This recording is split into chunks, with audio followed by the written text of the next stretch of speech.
उत्तर प्रदेश के हाथरस में सत्संग के दौरान मची भगदड़ में शाहजहांपुर के 2 मासूम भाई बहन समेत 5 लोगों की मौत हो गई। बुधवार को मृतकों के शव उनके घर लाए गए तो कोहराम मच गया।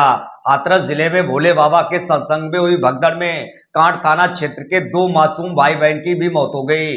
दोनों के शव गांव पहुंचे तो मातमी सन्नाटा छा गया। दोनों के शवों का बुधवार को गांव के पास स्थित गर्रा नदी किनारे अंतिम संस्कार कर दिया गया। इस दौरान एसडीएम सदर ज्ञानेंद्र सिंह, सीओ सदर बीएस वीर कुमार, लेखपाल सहित राजस्व विभाग के लोग मौजूद रहे।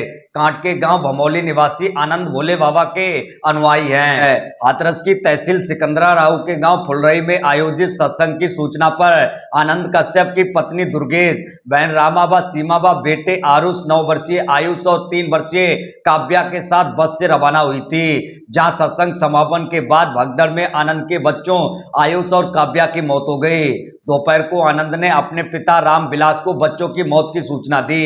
काल पर बात करते हुए वे दहाड़ी मारकर रो पड़े।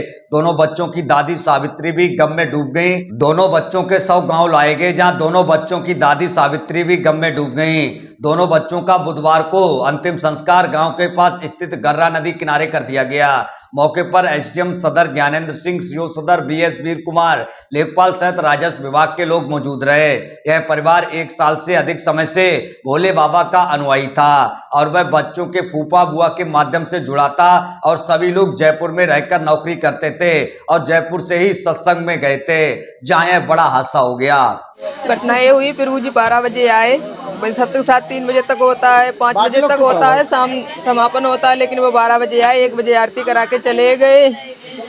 हाईवे था, डोरे पे हाईवे के नीचे खंडी थी, उसमें पानी भरा था। जब तुमने इतनी सुविधा सब सही से बना ली थी तो खंडी नहीं देखी थी, इसमें पानी भरा, आने जाने वाले आएंगे, इसमें गिरेंगे या नहीं गिरेंगे इसकी कोई वो नहीं। कि जो हाईवे पे थी वहाँ पे तार बांस लगे हुए थे, आने वाले तो 2 आते, 1 आते, जो जाते तो सब साथ में जाते, एक संग निकलते। तो उनकी व्यवस्था ये थी कि ये तार बांस जो हाईवे पे लगे थे उन्हें हटा देने चाहिए कि संगत चारों तरफ से निकल सकती थी।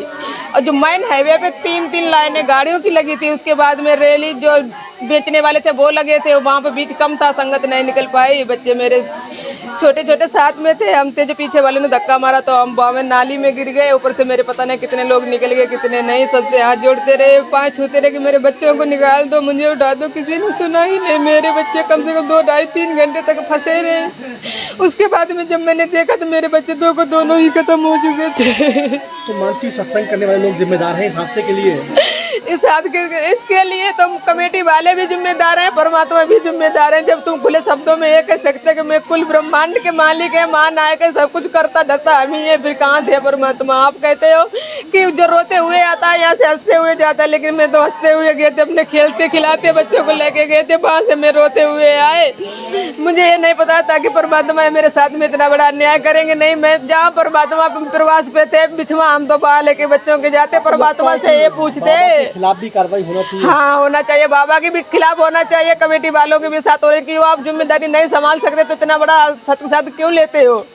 आपकी पूरी जिम्मेदारी होती है तो जब नहीं संभाले जा चुकती है तो मालूम है इतनी भीड़ वहाँ पे होती है तो क्यों इतनी बड़ी जिम्मेदारी लेते हो जो आपके बस में नहीं है।